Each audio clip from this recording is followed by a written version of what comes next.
তো হ্যালো বন্ধুরা, তোমরা সকলে কেমন আছো? আশা করি ভালো আছো।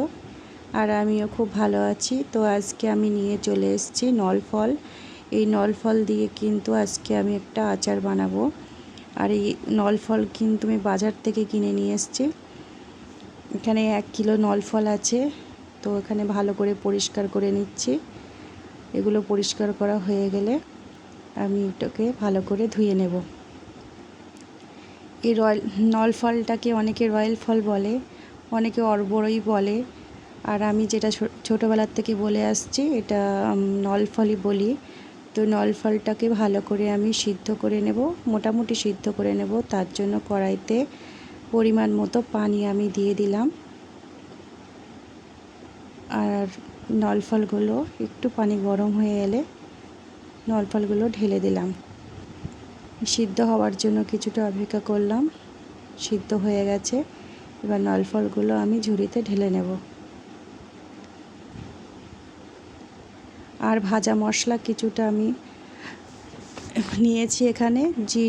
গোটা জিরে, গোটা ধনিয়া, গোটা মৌরি, শুকনো লঙ্কা, তেজপাতা আর জন, এগুলোকে ভালো করে শুকনো খোলায় ভেজে তুলে নিলাম।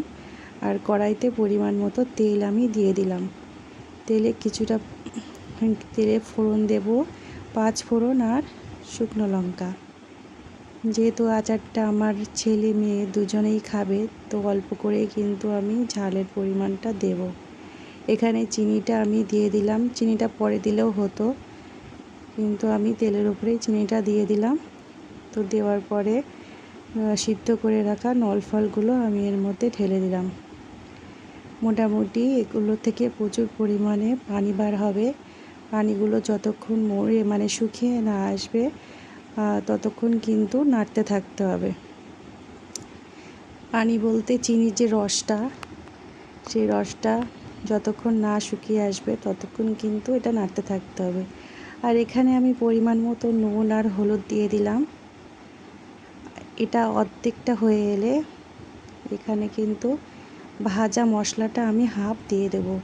আর হাফ মশলা কিন্তু আমি রেখে দেব, সেটা শেষে দেব, নামানোর আগে দেব। তো এখানে আমি দিয়ে দিলাম ভাজা মশলাটা, যেটা আগে ভেজে গুঁড়ো করে রেখে দিয়েছিলাম, সেটা কিন্তু এখানে দিয়ে দিলাম।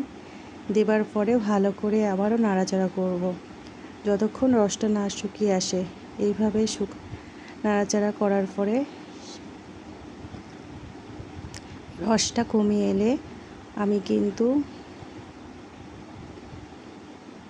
যে ভাজা মশলাটা কিছুটা রেখে দিয়েছিলাম সেটা আমি অ্যাড করে দিলাম।